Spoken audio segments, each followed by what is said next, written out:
Endavant.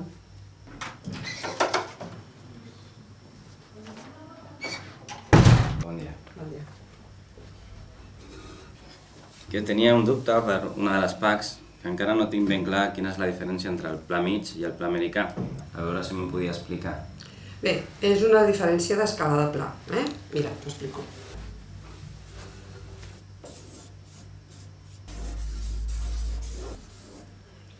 Doncs tindríem aquí, mira, el pla americà seria el genoll i el pla mig seria entre la cintura i el pit.